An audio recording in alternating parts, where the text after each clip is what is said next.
Соңғы 2 елда шорт-трек ойыннары исемлегеннән төшеп калса да, пандемия булу сәбәпле быел ул 17нче ойын төрі булып кабаттан кертелде. Шорт-трек ярышы буенча мөселим хуҗалык тәэмин итү унитар предприятиесе белән политехника техникумы командасы беренче урынны яулады. Район эчке эшләр бүлеге икенче урында, эчтә район башкарма комитеты командасы. Бәләкәйдән үк спорт белән шөгыльләнеп үстек. Һәм инде менә бүгенге көндә канат бәйгесенә Миләшкәй балалар бакчасын яклап килдек.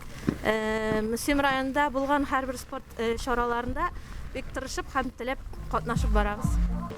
Җирлегебездә спорт белән шөгыльләнер өчен барлык шартлар да бар. Менә бүген инде шорт-трек белән бау тарту ярышлары бара. Бөтенебез күмәкләшеп килдек, бик сөенеп, бик күңелле итеп ярышабыз, катнашабыз. Спортны бер качан да калдырмыйм. Үзем хоккей белән увлекаться атна сайын ике тапкыр, иногда бер тапкыр Озынхая барып бедовый дворецларга уйныйм. Монда тренажерный залларга кирергә тырышам. Шуңа күрә актив дип әйтергә.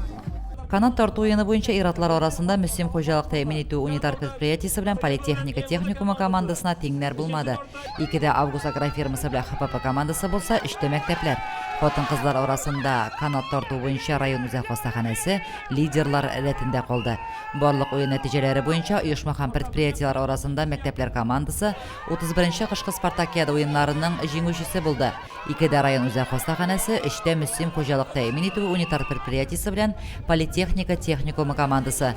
Җиңүче командаларга 14 мең, 9 мең һәм 5 мең сумлык сертификатлар, мактау грамоталары, медальләр, кубоклар тапшырылды. Лилия Шәймиева, Динар Нуртдинов, Мөселим телевидениесе.